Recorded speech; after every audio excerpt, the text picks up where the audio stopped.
For as long as there have been writers trying to get published, there have been people trying to make money off of them in both legitimate and not so legitimate ways.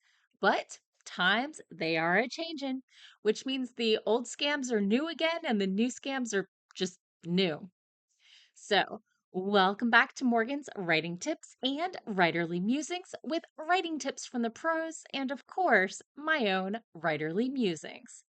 I'm your host, Morgan Hazelwood, and today I'm here with how to make sure that literary agent or publisher is legit.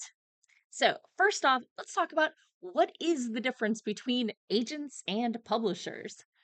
Publishers are the people who buy your polished manuscript, then edit, publish, and distribute it. If you're lucky, they even do some marketing. Ooh. Some publishing houses, primarily the five big traditional publishing houses and all of their imprints are genre specific publishing houses that are subsidiaries of a company. They often don't accept quote unquote unagented works. They won't accept a manuscript that the writer sends in. Yes, it's gatekeeping, but it's a fact of traditional publishing. Agents are the people who help you negotiate a literary contract. While you can get a lawyer, book deals are a very niche market, and lawyers unfamiliar with the space often misstep. And I've seen the results in the news. Agents should also know your market, which publishers are looking for, what sort of works, what tropes are currently selling, etc. Many of them have already established working relationships with those publishers, so they know how to pitch your manuscript to them. The best agents, in my opinion, are the editorial agents who give you edits for your manuscript in ways that help it sell in the current market and take your writing to the next level. And then they get you a beautiful publishing contract. That's the plan, right? So let's talk about the types of publishers.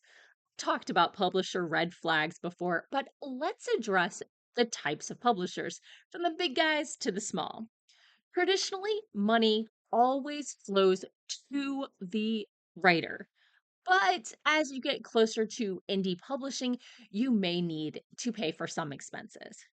So, traditional publishing. Let's talk about the big five: Hatchet Book Group, Harper Collins Publishers, Macmillan Publishers, Penguin Random House, and Simon and Schuster, and all of their imprints. A few big examples based on whatever genre you're familiar with.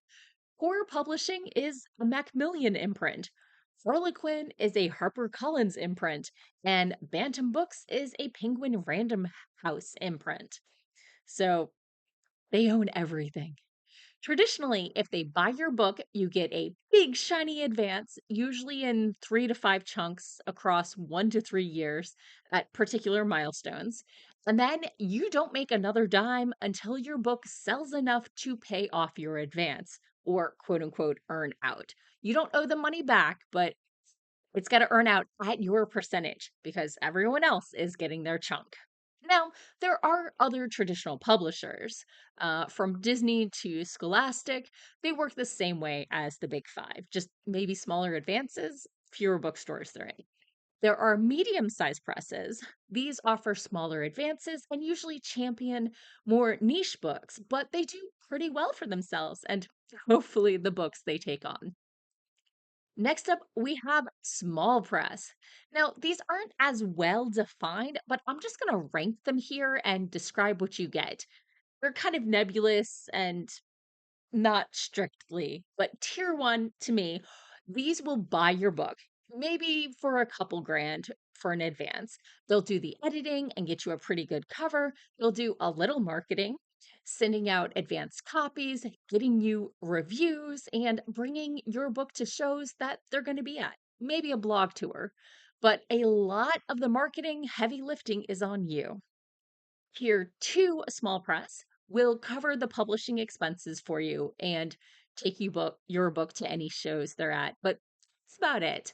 You'll be making your royalties as soon as the publishing expenses are covered because there's no advance to quote unquote earn out. Now, some of these publishing houses are labors of love. Actually, all of them are. But some of them are born from independently published authors who went through the whole process and they want to help out authors like them. Which brings us to tier three. These are those indie published authors basically just guiding you through the process. You'll probably have to get your own editor and your own book cover artist, but at least you're not going through it alone. Next up, we have the Vanity Press. These publishing companies will publish your book, probably any book, for a fee. Often considered not quote unquote legitimate, they're perfectly fine if you want to publish a family history and get a bunch of copies to share with the family, or give out copies of your picture book at baby showers, or for motivational speakers who have a book that they give attendees at their talks. They serve a need, but it's not, ooh, I made it as an author. And next up is indie publishing. It's all you, baby. So, publishers to skip. Number one, when you check out a publisher's other books and they're poorly edited with clip art or AI covers. Number two, when a publisher has only published books by one or two authors and they're not upfront with being what I've called a tier three press. Number three, publishers who have nothing out in your genre unless they talk you through their plan of getting into that market. And finally, there are some scummy fly by night operations that scrub your name and list your manuscript on Amazon, or run your stuff through AI and list AI generated variants based on your writing style. They're hard to spot, so make sure you work with a publisher with a track record you respect. So let's talk about agents. Literary agents work at literary agencies and only get paid if you do. That said, many also wear other hats within the agency, from contracts to accounting to marketing, especially while becoming established so that they can afford to stay at the agency. Now, many established agents have enough clients to keep them busy and pay the bills. So it can be easier to get a newer agent because they're still building their client list. So, what are some agent warning signs? Number one, anyone can call themselves an agent. So, make sure they're attached to a literary agency. Some fake agents are just recruiters for vanity presses. Secondly, a new agent without industry experience with like a publisher or without an experienced agent mentor. This is a learn on the job sort of position. Warning number three, an agent who is signing lots of clients in a short period of time. I've heard of this happening and they often get overwhelmed and none of their clients gets their best effort. Another thing, watch for agents who sign clients and then drop them after a year or two if the book doesn't sell. I want a career agent, so I'll be asking about long term plans for books I haven't written yet rather than just a plan for one book.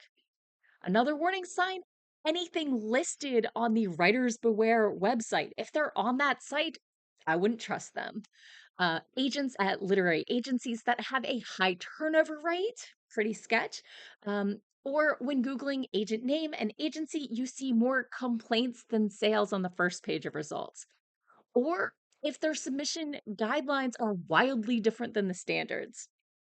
And finally, agents that reject you, but then let you know that they're also a freelance editor and you can pay them if you want.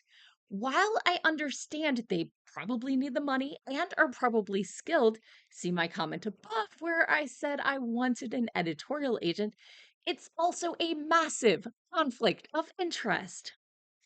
Publishing as an industry is a labor of love for most of us.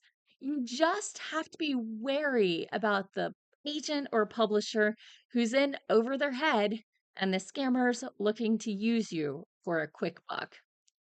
Do you have any warnings I've missed? Any horror stories to add to my list of things to watch out for? Let me know in the comments below. As always, thanks for watching and tune in again next week for more writing tips and writerly musings. Bye bye.